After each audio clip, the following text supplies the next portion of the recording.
নমস্কার বন্ধুরা, the unfinished স্টোরিতে আপনাদের সকলকে স্বাগত। আজকের যে মেলটি পড়ে শোনাবো সেই মেলটি করেছেন উত্তর 24 পরগনা থেকে সুজাতা মজুমদার। উনি বলছেন, নমস্কার, আমি সুজাতা মজুমদার। আমার বাড়ি উত্তর 24 পরগনা বসিরহাট। আমি একজন ডিভোর্সি। আমি একাই থাকি। আমি আমার একটা বান্ধবীর মাধ্যমে আপনাদের চ্যানেল সম্বন্ধে জানতে পারি। তারপর আপনাদের চ্যানেলটিকে ভালো করে দেখলাম আপনাদের চ্যানেলটি নতুন, তবে আপনাদের যে চিন্তাভাবনা সেটি সত্যি প্রশংসনীয়। এক শ্রেণীর মানুষ আছে, তারা তাদের মনের কথা কাউকে বলতে পারে না। আপনি আপনার চ্যানেলের মাধ্যমে সেই কথাগুলো বলতে পারার সুযোগ করে দেওয়ার জন্য আপনাকে অসংখ্য ধন্যবাদ। আমি একজন সাধারণ ঘরের মেয়ে ছিলাম।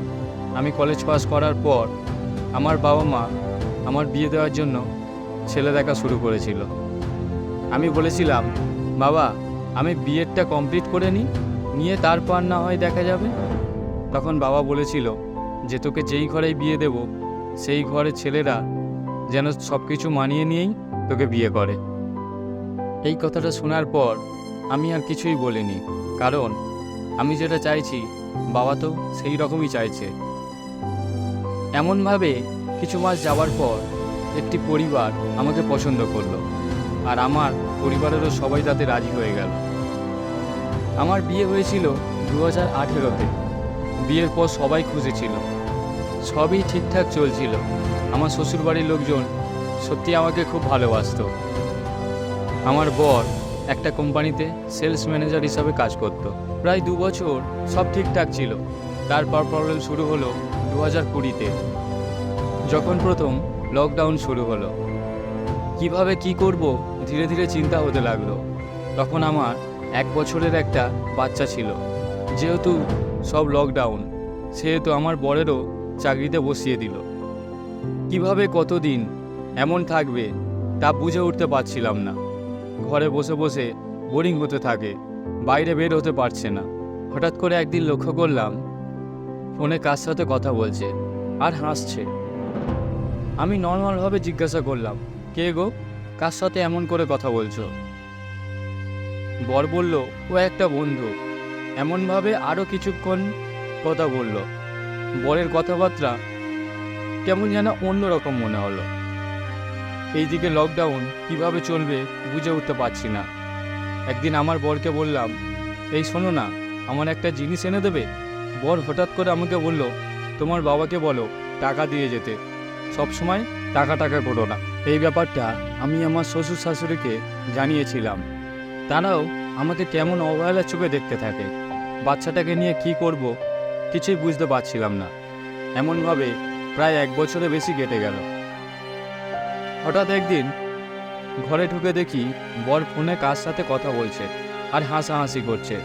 আমি তখন শুধু বলেছিলাম, শুয়ে না থেকে একটু বাইরে তো যেতে পারো, কিছু তো করতে হবে, না হলে বাচ্চাটাকে নিয়ে চলবে কি করে। এই সামান্য কথাটা বলার জন্য ফোনটা ছুঁড়ে ফেলে দিয়ে বাইরে বেরিয়ে গেল। সেই ব্যাপারটা সত্যি খারাপ লেগেছিল। তারপর ফোনটা তুলে টেবিলে রাখতে গিয়ে বলি, দেখি তো কার সাথে কথা বলছিল। আমি একটা কথা বলতে এত রেগে গেল কেন? ফোনে কল লিস্টটা দেখি মিনি নামে একজনের সাথে কথা বলছিল। গন্ডগোলটা শুরু হয় তার ঠিক পর থেকেই। আমার বর বাড়ি ফিরতে যেই জিজ্ঞাসা করেছি যে মিলি কে, অমনি আমার বর আমার উপর যেভাবে রেগে গিয়েছিল তা বলার মতো নয়। তারপর ঝগড়া অশান্তি বাড়িতে লেগেই থাকত। তারপর হঠাৎ একদিন আমাকে বলল, আমার পক্ষে তোমার সাথে আর থাকা সম্ভব নয়। সত্যি কথা বলতে সেই মুহূর্তে মনে হলো যেন আকাশ ভেঙে পড়েছিল। তারপর আমিও আমার বাপের বাড়ির লোক আমাকে অনেক বোঝালো, কিন্তু কিছুতেই ও মানল না। তারপর আমার বাবা মা আমাকে নিয়ে চলে এলো। একদিন কোর্টে গিয়ে ডিভোর্স ফর্মে সই করে এলাম, ব্যাস, তারপর সব শেষ। বাচ্চাটা ছোট বলে আমার সাথে থাকে। আমার বাবা মা আমাদের সব দেখাশোনা করে। আমি শুধু আপনাদের চ্যানেলের মাধ্যমে এটাই বলতে চাই, বাড়ির মেয়েকে নিজের পায়ে দাঁড় করিয়ে তারপর অন্য ছেলের হাতে তুলে দিন, না হলে আজকের সমাজে মুখোশধারী মানুষের অভাব নেই। যদি আপনার মেয়ে নিজের পায়ে দাঁড়ায়, যদি ভবিষ্যতে কিছু হয়েও যায়, তাহলে সে যেন পথে না বসে। আজকের আমি যদি কিছু একটা চাকরি করতাম, তাহলে কিন্তু এত কিছু চিন্তা করতে হতো না, কারণ সকলের বাপের বাড়ির লোক তো আর সমান হয় না। দেখুন, আমি সত্যি বলছি, যদিও আবার আমাকে ফেরত নিতে চায়, আমি রাজি আছি। একটা কাগজ আমাকে ওর থেকে আলাদা করতে পারে, কিন্তু মনকে নয়। আপনার চ্যানেলের মাধ্যমে ও যদি আমার কথাটা শুনে থাকে আর ও যদি আমাকে ফেরত নিতে চায়, আমি রাজি আছি।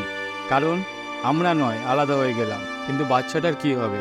বড় হলে ওর বাবাকে এই প্রশ্নটাই ওকে সারা জীবন কষ্ট দেবে। তাই ওই বাচ্চাটার মুখ চেয়ে ফিরিয়ে নিক আমাদের, এটাই আমার মনের শেষ কথা। ধন্যবাদ আপনাকে। আপনি যেভাবে আপনার মনের কথা তুলে ধরলেন, তা শুনে আমরা সত্যিই মর্মাহত। তাই আমার চ্যানেলের সমস্ত বন্ধুদেরকে বলছি, এই ভিডিওটি আপনারা যতটা পারবেন অনেক অনেক শেয়ার করে দিন, যাতে ওই দাদা ভাই এই ভিডিওটি দেখে তার ভুল বুঝতে পারে এবং সমস্ত সমস্যার যেন সমাধান হয়ে যায়। এই রকম আপনিও যদি আপনার মনের কথা শেয়ার করতে চান, তাহলে মেল করুন theunfinishedstory07@gmail.com আর পাঠিয়ে দিন আপনার সমস্ত রকম মনের কথা। আমরা তুলে ধরবো আপনাদের সমস্ত রকম মনের কথা। আপনারা দেখতে থাকুন দ্য আনফিনিশড স্টোরি। আর হ্যাঁ, লাইক, কমেন্ট, সাবস্ক্রাইব করতে ভুলবেন না। ধন্যবাদ।